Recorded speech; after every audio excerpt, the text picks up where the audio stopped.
PT સાહેબે કીધું હોત કે ભાઈ હા જયરા છીએ, કારણ કે એને ખબર છે કે જયરા છીએ કરાવેલું છે, પણ હા નથી કેતા. શું કામ નથી કેતા? કે ઈ એક બેલેન્સ જાળવવા માંગે છે. બાકી તો જગ જાહેર છે કે વકીલ સેમ છે, મુદ્દા સેમ છે, વ્યક્તિ ને આવવા પાછળનું આખું એનું જે આખું વ્યવસ્થા ગોઠવાયેલ છે ઈ કેના માધ્યમથી ગોઠવાયેલ જગ જાહેર છે, પણ સ્પષ્ટતા નથી કરી શકાતી. એટલે સામાજિક લાગણી છે. અને આની રુચિ જે રીતે ભારતીય જનતા પાર્ટી સાથે શું કહેવાય પ્રીત સાથે જોડાયેલા છે, અને જેના પરિણામે આજે સરકારે એના ઉપર આટલું બધું ઓલું થયું ધ્યાન નથી દીધું, તો સરકારની સાથે રહેવાનો મતલબ શું? જો 14 થી તમને છોડતા નથી, 14 થી તમને છોડતા નથી, તમે છૂટી ગયા પછી તમારી ઉપર 3 વખત પીઆઈએલઓ થાય છે, એની અંદર તમે રાજ્ય સરકારના દરજ્જે અનિરુચિની તરફેણમાં કાંઈ તમે યોગ્ય તમારો અભિપ્રાય ભરતા નથી. રાજુભાઈ, તમે પણ તમારે ચૂંટણીમાં જરૂર હોય તો અનિરુચિને કામ સીધો છો. રાજુભાઈ, તમે પણ પિટિશન દાખલ કરી હતી કે નહીં? મેં પિટિશન દાખલ નહોતી કરી, પણ હું જે પિટિશનો દાખલ થઈ હતી એમાં પક્ષકાર તરીકે જોડાયેલો હતો. પછી પિટિશનો ડિસ્ટ્રોય થઈને એટલા માટે પક્ષકારની કોઈ ભૂમિકા રહેતી નથી, કારણ કે ડોક્યુમેન્ટરી બધી એડવાન્સ મૂકેલી જતી. મારે તો ખાલી એમાં પક્ષકાર તરીકે તો. એટલે મારું એ જ કહેવાનું છે કે મેં ખુદે અનુભવ્યું છે કે ભાઈ જો સરકારને આટલી બધી અનિરુચિની જરૂર હતી દર ચૂંટણીએ 2019 ની ચૂંટણીમાં, તમે સમજો 19 ની ચૂંટણીની અંદર રમેશભાઈ ધડુકને જીતાડવા માટે પોરબંદરની સીટ ઉપર અનિરુચિએ અથાગ પ્રયત્નો કર્યા હતા.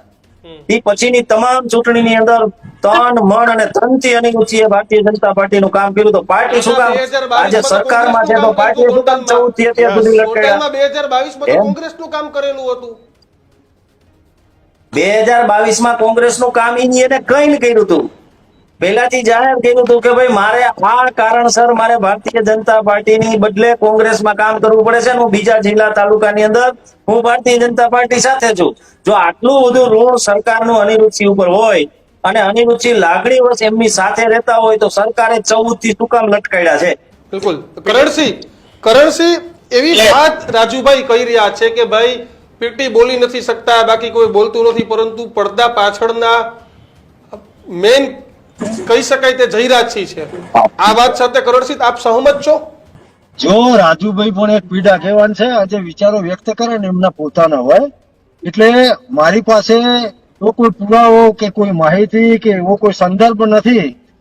અને કે જ્યાં સુધી આપણી પાસે કોઈ માહિતી ના હોય ત્યાં સુધી આપણે કોઈને આક્ષેપ કરીએ કોના માટે, એ બી એક યોગ્ય વાત નથી. એટલે હું આ બાબતથી સંમત થતો નથી. અને માન્ય રાજુભાઈએ જે વાત કરી કે ટાડાની વાત કરી, તો એ સજા પણ આમાં સળંગ ગણાઈ અને એમને ભોગવી ચૂકેલા છે એવી મારી જોડે માહિતી છે. ખોટો ન પણ હોઉં, કદાચ માહિતી અધૂરી પણ હોય, પણ મૂળ વાત એ છે કે સરકાર શ્રી સમક્ષ લાગણી વ્યક્ત કરવા માટે સર્વે સમાજો ભેગા થયા હતા અને એક વાત મૂકવામાં આવી હતી, એક ફોરમ ઉભું કરવામાં આવ્યું, એક કમિટી પણ બનશે. અને આપ કહો છો એમ કે કોઈ માણસ અડધી રાતે સમાજ માટે દોડતો હોય, સમાજ માટે દોડતો હોય, જયારે આવો પ્રસંગ ઉભો થયો હોય એ વખતે સમાજ અને સર્વ સમાજ એ એક હું પથવા એક લાગણી માટે આ રીતે એકઠો થાય, એમાં કઈ ખોટું પુરાવા ના હોય કે ભલે રાજુ સખિયા એની વાત મૂકતા હોય કે કરતા હોય કે ભાઈ આ બોલી નથી શકતા, પણ જયરાજસિંહ જાડેજાએ પણ ક્યારે એવું નથી કીધું કે આ વસ્તુ હું કરાવું છું, એવું એમને પણ નથી કીધું. તો પછી જે આમના જે દીકરા જે એમના પૌત્ર છે જે 7 વર્ષે કોર્ટમાં અરજી લઈને આવ્યા, આની પાછળનું કારણ શું હોઈ શકે? હવે એ પ્રમાણે તો જયારે 2014 ની અંદર જે એવોર્ડ મળ્યું તો એ વખતે આપ જાણો છો કે જયારે પણ કોઈ કેદીને 3 કે 4 હોય છે, 26મી જાન્યુઆરી હોય, 15 ઓગસ્ટ હોય, ગાંધી જયંતિ હોય અને કંઈક ડિસેમ્બર મહિનાની કંઈક 26 કે એવી તારીખ હોય, ત્યારે એનો રિવ્યુ લખાતો હોય છે, અભિપ્રાય લેતા હોઈએ છે. આ કમિટીમાં કુલ હતા અને એમાંથી 7 પોઝિટિવ રિપોર્ટ આપ્યો. અને એ વખતે ગોંડલના પીએસઆઈ અથવા પીઆઈએ સ્વર્ગસ્થ પોપટભાઈ સાહેબના પરિવારને પણ પૂછવામાં આવ્યું હતું, એમના પુત્રને. આ તો એમના પપુત્ર છે અને આ એક સિસ્ટમ છે કે જે પીડિત પરિવાર હોય તો એનો અભિપ્રાય લેવામાં આવે. તો મારી પાસે જે જાણકારી છે સૂત્રોની અને જે રિપોર્ટમાં લખેલું છે, કારણ કે પોલીસ સ્ટેશનમાં પીઆઈ ગયા છે તો એમને રિપોર્ટમાં અભિપ્રાય લખેલો છે પ્રદીપભાઈ. એટલે એ વખતે એમના પરિવારમાંથી અથવા એમના પુત્રએ કોઈ વિરોધ વ્યક્ત કર્યો હોય તો ઓન રેકોર્ડ હોત કે ભાઈ અમને છોડો. કારણ કે પોલીસના દ્વારા, હું પણ જાહેર જીવનમાં છું, મને પણ ખબર છે કે પોલીસ દ્વારા પૂછવામાં આવે પીડિત પરિવારને કે ભાઈ આ વ્યક્તિની સજા માફ થાય છે તો એ જયારે પેરોલ ઉપર આવ્યા હોય કે ફરલો ઉપર આવ્યા હોય કે જામીન ઉપર આવ્યા હોય, એ અમને કોઈ ધાક ધમકી કે એવું કંઈક આપેલું ખરું? તો પરિવારે એવું કીધું કે ના એવું કશું છે નહીં. એટલે પરિવારને કોઈ વાંધો નહોતો. હવે જૂની વાત ઉભી થાય તો એમાં આપણે શું કહીએ?